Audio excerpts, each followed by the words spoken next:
Përshëndetje të nderuar shikues, mirë se ardhët edhe këtë pasdite në Dita Mënesit gjithmonë në DTV Media.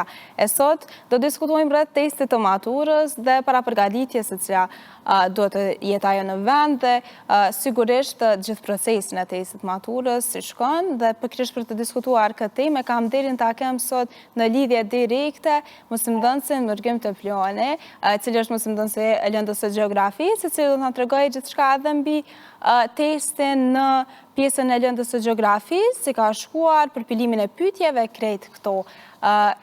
Vërejmë faleminderit që ke mujtë me but mundur me të pas në lidhje direkte të marrë parasysh që tashmë keni edhe angazhime me shkollat ndryshme, monitorime e kështu. Përshëndetje atëherë, ju falenderoj për temën. Sinqerisht besoj se ka rëndësi dhe nevojë të debatohet për këtë temë që i shqetëson shumë maturantët. Atëherë siç theksuat edhe ju, unë jam mësimdhënës, kam pas fatin që të jem edhe administrues i provimit të maturës shtetore që 10 vite, duke na uzuar Ministria e Arsimit në komuna të ndryshme, pra në Drenazh, në Podujev, në Kastriat e kështu me radhë. Prandaj besoj se përvoja ime do të shfaqet në këtë emision dhe në një mënyrë që edhe shikuesit të informohen më shumë sa përket këtij procesi, sepse ka shumë pikpyetje, ka shumë ide, mendime të ndryshme lidhur me mbajtjen e maturës shtetore. Po specifikoj fillimisht sepse në muajin maj, për të forcuar bazën ligjore të provimit maturës shtetore, është miratuar kuvend ligji maturës shtetore, që i specifikon disa detaje që nuk i ka specifikuar ligji më parshëm. Kjo tregon për rëndësinë që ka për institucionet ky provim. Atëherë ky provim është provim përfundimtar shtetëror, për ku i nënshtrohen të gjithë kandidatët të cilët e kanë përfunduar shkollimin e mesëm të lartë. Është test i standardizuar, kur e them i standardizuar e kam fjalën se të gjithë kandidatët i kanë pyetjet e njëjta. Tjetër është vlerësim i jashtëm, që mati jo vetëm njohurit, por edhe shkatësi e kështu me radhë arritjet e nxënësve për 3 vite. Këtu qëndron edhe problemi për shkak se ka shumë kritika se performanca e nxënësve për një ditë provaret, edhe pse ka 3 vite që ka ndjek shkollimin. E kuptoj stresin dhe ankthin e nxënësve. Normalisht që duhet me punu më shumë në mirëqenien psikologjike të nxënësve për të kuptuar më shumë peshën që ka ky problem dhe të përgatitur nxënësit në mënyrë që të mos ketë situata si ato në Gjilan, që me të vërtetë më erdhi interesant që pash në media ku KMF e Gjilanit ka angazhuar ekip mjekësor në mënyrë që të jenë në gjendje gatishmërie për maturantët. Kjo tregon pra situatën që kemi hijuar të nxënësit, frikën që kemi kultivuar të këta. Prandaj edhe nuk është të panevojshëm reagimin e KMF e Gjilan, por kjo tregon gjendjen jo të mirë të informimit të nxënësve. Jem duke përjetuar tepër rënd, andaj kjo mirëqenie psikologjike nuk po merret për bazë nga institucionet dhe nga nivele tjera të arsimit, fatkeqësisht duhet punu në këtë drejtim. Po pikërisht e kemi vrejt tashmë, gjithmonë është ai stresi i testit, domethënë paktën 2 muaj përpara, i kemi ato ethet se çfarë pyetje ka me pas për afërsisht apo para përgatitja leximit gjitha librave, testeve të ndryshme, shënimeve që i kemi marrë dhe mund të përjetohet rënd prej shumë nxënësve në fakt. Një strus nga përvoja ime e shoh që nuk punohet shumë këtë drejtim. Pse them këtë? E shoh tek pjesa kur filloj me plotësu ato dhëna që duhet si që janë kodet e identifikimit, numri i sallës, numri i ditarit, emri, mbiemri, kanë vështirësi nxënësit në mënyrën se si plotësohen këto dhëna identifikuese. E kjo mendoj që është shqetësuese. Kjo tregon që nxënësit nuk janë përgatitur dhe normalisht që shtohet doza e stresit. Nëse nxënësit udhëzohen se si plotësohet testi maturës, duke filluar nga dhënat e identifikimit. Nëse nxënësit trajnohen në mënyrën e duhur nga grupet dëshme që krijohen brenda në shkollë, për shembull grupi për matematikë, për gjuhë shqipe, për gjuhë angleze dhe lëndës zgjedhore. Mendoj shumë që procesi do të sillte më shumë rezultate korrekte, edhe nxënësit do ta merrin më me qetësi, do ta merrin si një proces normal, si një provim normal i thjeshtë, që duhet që të matet niveli i arritjes të tyre gjatë 3 vite më në 1 vite. Prandaj mendoj se duhet punu shumë këtë drejtim. Nga A mendoni se është me të vërtet një vlerësim i vërtet duke marrë për parasysh që gjithë vitet të shkollimit, vetëm për ato ditë, në fakt po vlerësohen dhe stresi mundet me pas, ndoshta një minus në atë pjesë? Pyetje shumë e vend, sinqerisht ka mendimet ndryshme nga profesionistët e shquar në këtë pjesë, nga përvoja ime, këtë vështrimin tim po plasoj, sinqerisht nga pyetjet që i kam arrit me i pa gjatë 10 viteve, sepse ato publikohen, pas një viti i publikohen edhe faqen e ministrisë, sinqerisht pyetjet e nivelit që rrallë shkollat Kosovës përpilohen. Prandaj nxënësit besoj shumë që njohiet në hak në këtë drejtim, për shkak që ata nuk janë të provuar në këto pyetje të nivelit as të lartë. Prandaj mendoj që nuk është vlerësim edhe aq real duke marrë përballë që nuk i përgatisim nxënësit deri në atë nivel. Pse po e them këtë? Nëse ndalemi të përpilimi i pyetjeve të maturës shtetërore, atëherë ato pjesë më të madhe kryen nga profesorët universitarë. Pra profesorët që mund të ndodhë që nuk e njohin kurrikulën, kornizën kurrikulare të Kosovës. Pra e marrin një dokument dhe shpejt i përgatisin pyetjet dhe jo rrallëherë ka ndodhur pothuajse çdo vit ka gabime në test maturës. Unë si administrues çdo vit shoh gabime në test maturës. Për shembull, këtë vit në gjeografi ka pas gabime, pra ka qenë një pyetje në gjeografi e kam identifikuar që është formulu gabim. Si administrues i kam kryer detyrat e mia, kam shënuar që nxënësit pretendojnë që një pyetje në këtë grup faqe ka pyetja formulu gabim. Besoj që edhe në tjera ka, kjo ndodh për shkak se nuk i involvohen edhe me nxënësit e shkollës së mesme, për shkak se mendoj që do të kishin do të kontribut pyetje veçantë, duke marrë përballë se ne kemi punë çdo ditë me kurrikull, me kornizën kurrikulare të Kosovës. Pra nuk duhet dalim nga programi. E mendoj që këtu është pika kryesore që duhet diskutuar. Pra po i vin hak nxënësve në mënyrë indirekte, për shkak se disa pyetje mund ndodhë që janë jashtë programit, ose disa pyetje që janë formuluar gabim. E ke pastaj vështirësinë në procesi për shkak se ajo pyetje nuk shënohet automatikisht si pikë nxënësit. Ai duhet mu anku nxënësit. Tash imagjino një nxënës nga Sharri, nëse i ka bërë pa drejt, duhet marrën në Prishtinë për me u bë ankesën. Po, dhe shfaq problematika të mëtejshme të tjera, të cilat me të vërtet munden me penalizu, pastaj edhe nëse zgjedhin një universitet caktuar në drejtim ku do me vazhdu dhe disa pikë minus ato pavarësisht ato ndikojnë dashka në gjithë të ardhmen tonë. Patjetër, është një fakt shumë i negativ sepse nxënësit që kanë treguar rezultate të shkëlqyeshme në çast shkollimit mesëm zakonisht në to teste dështojnë. Kjo ndodh për shkak se sinqerisht shpërndarja e testeve në rrjetet sociale ka ndikuar shumë në cënimin e integritetit të provimit maturës shtetërore.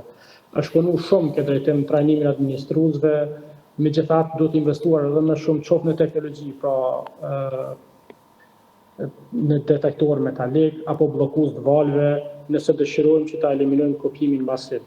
Sinqerisht nga përvoja ime si administrues bëhet punë e madhe, por sinqerisht kur përfundon procesi, për shembull në ora 12:30, i hapin telefonat si administrues dhe i shohim që janë mbush titujt e lajmeve shpërndat edhe këtë vit testi e kështu me radhë. Kjo ka dëmtuar rënd procesin. Sidomos nxënësit me rezultate të shkëlqyeshme. Zakonisht nxënësit me rezultate jo të shkëlqyeshme, jo të mira në këto teste dalin me nivele jashtëzakonisht të larta. Kjo do ta mënyrë të cënon shumë procesin për shkak se duhet punuar shumë në këtë drejtim të pjesa e telefonave. Edhe pse shkolla informon, edhe pse Ministria e Arsimit publikon lajmin që nuk do të lejohen prania e telefonit, jo vetëm në klasë, pas në shkollë, çdo më radh, edhe nëse ti nuk e përdor. Pra si administrues ne kemi drejt me marr telefonin nxënësit dhe me anelu provimin edhe nëse s'e ka përdorur. Është fjala pas orës 10, pasi të fillon procesi i maturës shtetërore. Megjithatë, ne e pam këtë vit, në ora 10:00 filloi testi maturës, në ora 10:06 është shpërndarë testi. Pra për 6 minuta. Unë për vete më kanë shku dikun rreth 20 minuta duke u dhënë udhëzime si plotësohet testi, kuptimin e dhënave identifikuese, emri, mbiemri, kodi komunës e këto, ndërsa në disa shkolla fatkeqësisht administrimi i mangët kanë ndikuar që shpërndarë testi. Pa një familje ka shkolla, sepse mashti i mban një analizë të dhënave se përket rezultateve të maturës çdo vit, dhe normalisht i vren këto dallimet, sepse klasët nuk janë në nxënësit që janë në njëjtës klasë shkollës mesme, i përzi. Po. Prandaj aty mundu me vrejt e dallimet, llohaçet e rezultateve ku ka. Pra mashti një familje ka një lloj dhane cilat shkolla nuk e kanë administruar mirë. Andaj besoj që mashti është gjithashtu me shfrytzu këto dhana në mënyrë që presionin e vendos tek ajo shkollë dhe punohet më shumë në administrimin më korrekt. Pra problemi është te administrimi, 2 te formulimi i pyetjeve, edhe 3 telefonat, pra, po përdoren. Këto 3 probleme kanë shoqëruar këtë proces. Ka çarçe të ndryshme që dëshirojnë që të eliminojnë fare këtë problem faturës shtetore, që unë mendoj nuk duhet të jemi pioner të ndryshimi për shkak se rajoni gjithë vendet e rajonit e mbajnë prodhimin e faturës shtetore. Pra këto nuk janë vetëm për me marrë njohuritë e nxënësve, po këto prodhimi i faturës shtetore i shërbimeve mashtit për të bërë analiza, për të ndërtuar politika më të mirë arsimore, një familje me pa gjendjen e reale se si e ka me nivelin e arritjes të nxënësve kështu me radhë. Pra nuk ka vetëm për nxënës, po i kontribon edhe institucioneve arsimore për të bërë analiza dhe një familje që të arrijë të përmirësohet pikat ku ka çalime. Po, pikërisht dhe desha të fokusohem edhe një herë tek kopjimi, sepse gjithmonë është ajo, ndërsa bindja që nëse nuk kopjon, nuk mundesh me marrë një rezultat të mirë. Sakt, në mënyrë indirekte ne kemi kontribuar të një lloj vetë mashtrimi në nxënësve, në familje aty bëhet një luftë gjeturisë, ku nxënësit që janë me pak nota të mira, kanë një lloj zhdevjelësie të paparë, ata s'kanë çfarë humbin, notat i kanë jo të mira, një familje ka një lloj betejë të fundit, dhe një familje është shumë interesant se si gjindin ato situata. Mashti ka punuar këtë drejtim, duke i reduktuar kërkesat për daljen toalet, duke i mbikëqyrë, duke rritë mbikëqyrë në të administruar. Sinqerisht, pothuajse çdo vit ka ndryshime, po i përmendi disa nga përvoja ime si administrues. Fillimisht kriteri është ul. Ka qenë 50% kohën time ku kanë qenë nxënës, tani është 40% kriteri i kalueshmërisë. 2. Administrimin nuk e kanë bërë me herët me nxënësit, ka provu mashti përmes kompanive të sigurimit. Imagjino duke shkaktuar sinqerisht një lloj dhune psikologjike të nxënësit, sepse kemi parë media para 10 vitesh se si bërtisnin punëtorët e sigurimit. Normalisht qasja atyre është se si janë mësuar, nuk e kanë atë mjeshtrin pedagogjike që të kenë qasje më të butë ndaj nxënësve. Pastaj te pjesa e pyetjeve është ndarë 2 pjesë testi maturës, është marrë pjesë i parë, pastaj pjesa e dytë kështu më radh, pra e bërë një valë ndryshimesh në mënyrë që të arrihet në rezultat më cilësor dhe nxënësit të ndihen më të qetë. Por fatkeqësisht nuk është arritur ai. Rëndësia e administratorit në këtë rast është tepër e madhe, sepse energjia ndihet në atë klasë, ku bëhet testin, nëse shohim që jo në këtë rast, për shembull, po sillni vrasht me nxënësit dhe po ndoshta nuk e lani, jeni shumë strikt, atëherë negativiteti përçohet në një mënyrë. Çdo trajnim na është theksuar, ju lutem të keni kujdes, mos shkaktoni akt të nxënësit. Jeni tepër miqësor me ta.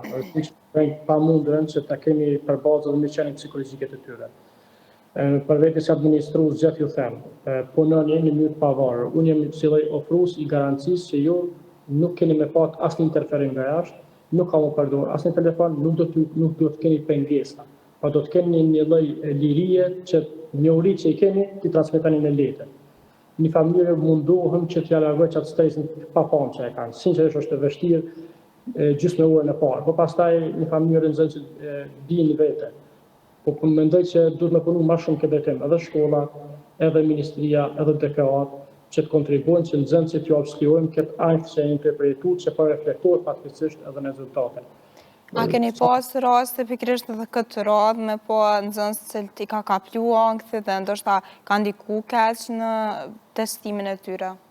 Sakt. Shumë pyetje me vend ka ndiku edhe ka pas plot raste që janë shpeshtu daljet në tualete, pse neve nuk na është leju, por normal me përcjellje, një familje sidomos dhënia fëmijore ka përjetuar shumë me stres, driveshin e kështu me radhë, madje disa raste e harronin edhe ku e kanë lënë vetëm njoftimin, e kështu me radhë, i kuptoj shumë ato raste, ka ndodhur.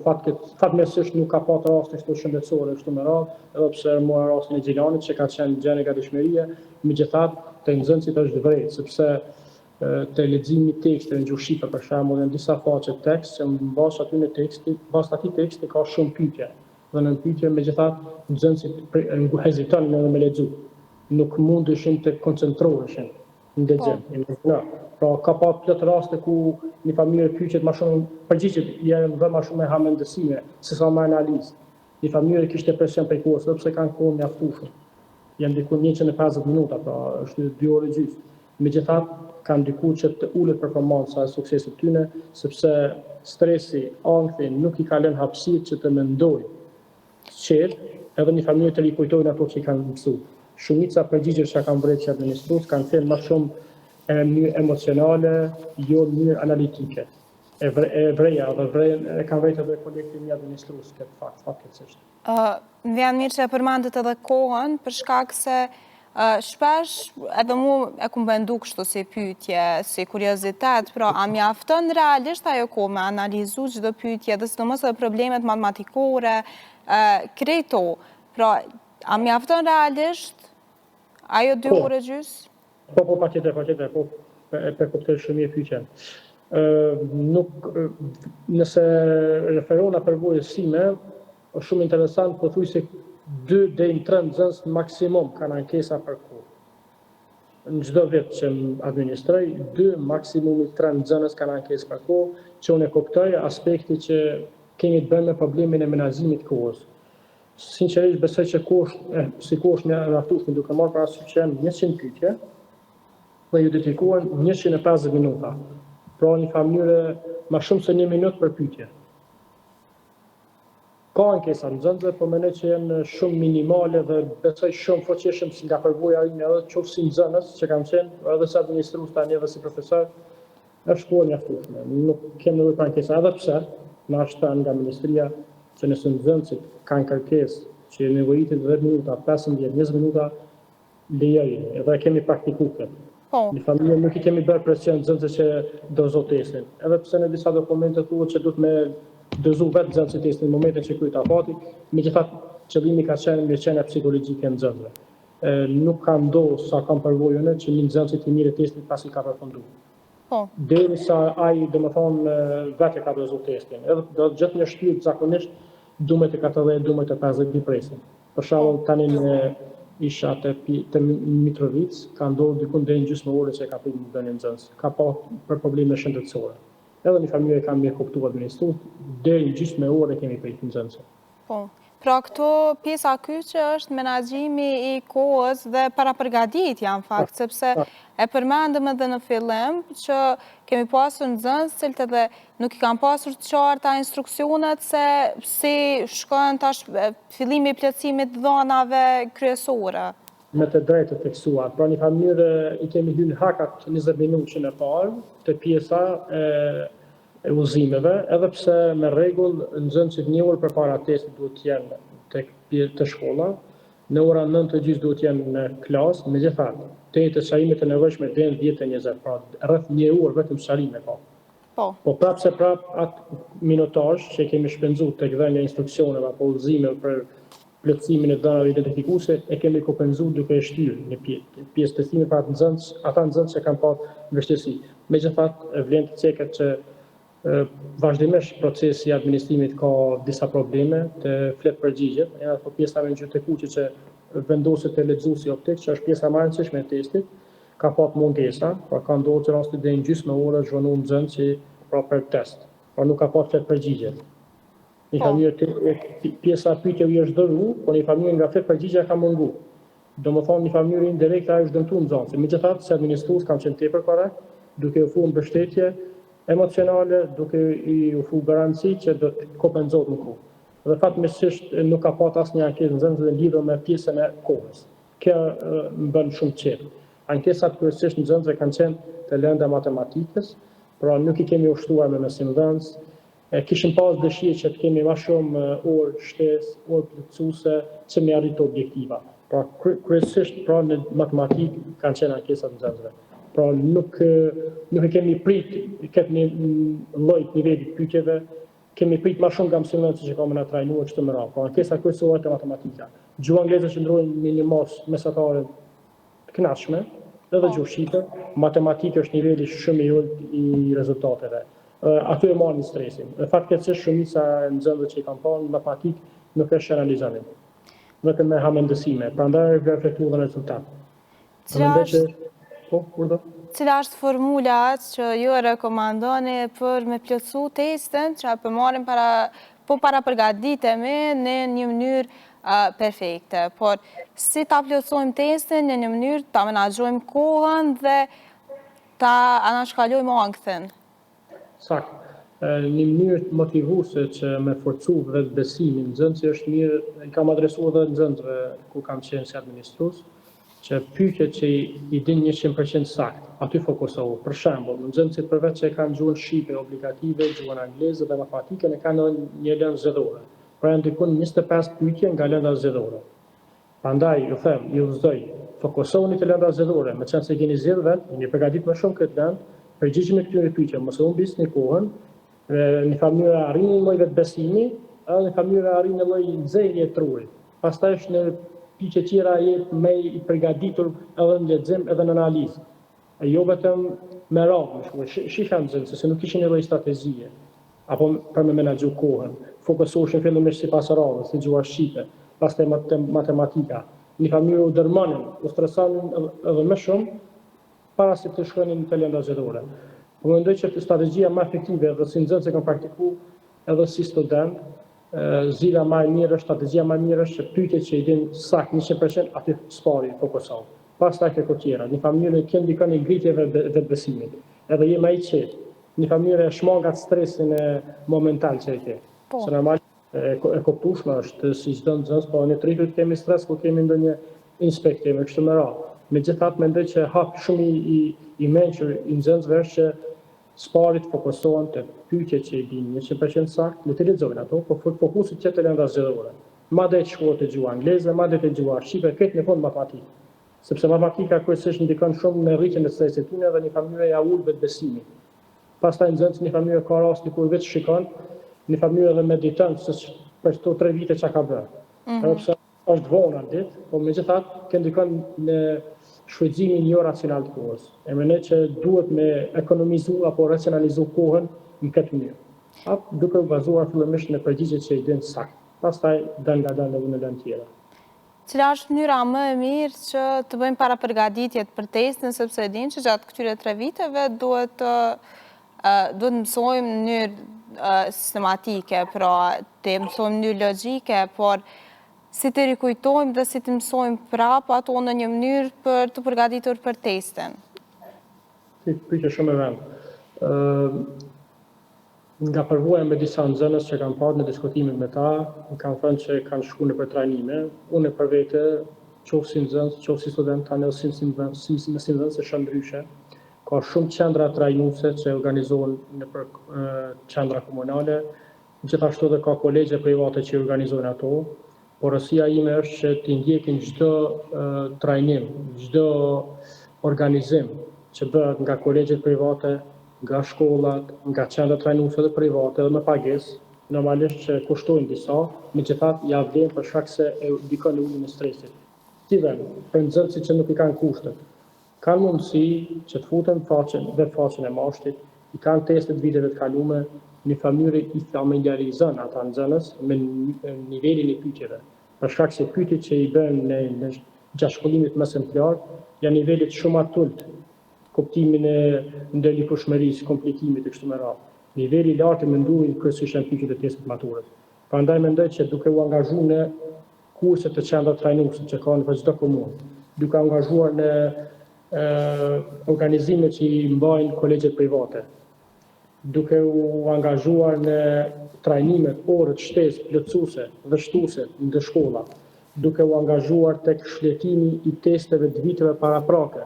Kjo ndikon në uljen e stresit, në rritjen e sigurisë, vetbesimit dhe në mënyrë familiarizohesh me provimin e maturës shtetërore, ul efektet stresuese dhe në mënyrë ndikon shumë edhe në performancën e nxënësit ditën ku duhet me qenë dita e jetës në mënyrë provimi jetësor, apo duhet me tregu aftësitë e tij, duhet me tregu vetbesimin më të lartë, përgatitjen mendore kështu me radhë. Besoj pra duke i shfrytzuar gjitha këto që i tham, besoj shumë që edhe ndikon në uljen e stresit dhe në performancën e nxënësit. Aty shohim se është të ndoshta vetëm fillimi i periudhës stresuese, sepse nëse ai nxënës do vazhdu në fakultet, aty kemi edhe provimet pranuese, pra është një verë e tërë e cila presim se çfarë po ndodh dhe duke marrë parasysh edhe që jemi në adoleshencë në atë kohë, gjithçka duket se është më tragjike se sa duket. Besoj edhe, sepse një përqindje më të madhe në pranimin e fakultet e kanë edhe suksesi dhe provimi pranues, sidomos provimi pranues. Fatkeqësisht të disa studentë mjekësisë kjo ka ndikuar edhe në penalizim provimin maturës shtetërore, për shkak se nëse merr pak pikë, duhet të shtuar shumë në një pikë në provimin pranues. Pra kjo është e mira, sepse gjitha fakultetet kanë provime pranuese. Kjo ndikon shumë pozitivisht një familje që ato gabime që i ke bërë në provimin e maturës shtetërore, një familje mund të kompenzuar në provimin pranues në fakultet. Normalisht do të përgatitje. I kuptoj nxënësit e fakultetit që pretendojnë të janë studentë në fakultetin e mjekësisë, një vit përpara shkojnë kurse të lëndës biologjisë, të kimisë, e kështu me radhë, nuk që përgatiten një familje se e bashkëndjejnë që do të kenë efekt rezultate negative të maturës, dhe një familje përgatiten që rezultatet jenë maksimale në provimin pranues. Besoj shumë që nëse nxënësit e marrin me seriozitet organizimin e trajnimeve, pra pjesëmarrjen e tyre dhe një familje shfrytëzimin e testimeve, nuk do të kenë nevojë të kenë stres në provimin pranues fakultetit, për shkak se provimi maturës shtetërore, nëse merret me seriozitet, ndikon shumë në përmirësimin e vlerave numerike që i duhet në pranimin e fakultet, gjithashtu do të bashkangjitur edhe suksesi gjatë shkollimit mesëm, një familje nuk i duhet edhe atë shumë mund. Por, nëse gjatë provimit maturës shtetërore nuk e ka dhënë maksimumin, këta nxënës ka raste, plot raste që një vit pauzojnë, 2 vite pauzojnë deri në familje kur arrin që pranojnë në fakultetin që dëshirojnë. Kam plot raste kështu nga ish nxënësit mi, po edhe nga shoqëria që kanë dashur për shembull vetëm mjekësi ose vetëm arkitekturë, i ka penalizuar kjo provim maturës shtetërore. Një familje në provim pranues fakultet nuk ka arrit me bërë maksimumin e pikëve, ka pushuar, një familje ka pauzuar, një fojza apo ka pauzuar, është përgatit më shumë kurse dhe pas vitit parë ose vitit dytë apo në vitin e tretë është regjistruar. Po një familje kjo në Evropë është normale, quhet gap year, po një familje ku pauzojnë dhe reflektojnë. Po për të na tek shoqëria jonë fatkeqësisht kemi rreth si tragjike me pauzuar një familje presioni social, presioni familjar shumë i madh. Që mendoj shumë negativ kjo. E kemi vrejt këto, sidomos edhe në shoqëri familje të ndryshme, e marrin pak tragjike dhe prandaj edhe demotivon në fakt nxënësin, qofse nuk mundet me arrit për herë të parë, por ndoshta edhe ajo pauza na duhet nganjëherë për me gjetë veten, sepse nganjëherë nuk jemi gati se ku me vazhdu, pra ku e kemi atë drejtimin tonë që do të vazhdojmë me kriju atë profesion tjetës. Tak, sepse kjo periudhë adoleshencës është një lloj periudhe tranzitore. Individi është në kërkim të vetvetes, në kërkim të identitetit. Pauzat janë shumë të nevojshme. Do të thonë nuk është tragjike, shoqëria kosovare duhet të vëdësohet për shkak se kjo në Evropë dhe në Amerikë është pothuajse normale. Fatmirësisht disa raste kam nga nxënësit që e kanë praktikuar. Një familje nuk kanë dashur me u djeg, që thotë populli, një familje kanë reflektuar, kanë pyetur shoqërinë se si kanë vepruar, dhe një familje kanë bën lloj feedback, një lloj reagimi se si me vepruar në vitin tjetër, kështu me radhë. Pra gap year nuk duhet që të shikohet nga shoqëria kosovare si diçka negative. Përkundazi është një lloj periudhe reflektuese. Po ashtu për në fund desha të fokusohem edhe tek rezultatet, a keni pa viteve të fundit, ndoshta një rritje të rezultateve pak më të mira, duke marrë parasysh edhe ndryshimet që janë bërë të testit gjatë viteve. Fatkeqësisht duhet të jem korrekt, fatkeqësisht jo. Përkundrazi niveli i performancës vetëm po bie, kjo trend shqetësues jo vetëm në Kosovë, unë kam menduar që vetëm në Kosovë, por duke diskutuar me kolegët e mi nga Shqipëria, nga Malizi, kështu me radhë, edhe nga Maqedonia, po edhe nga Evropa, kam kolegë që në punën në SHVA, gjithë pothuajse jemi të shqetësuar me nivelin e performancës tyre në këto provime.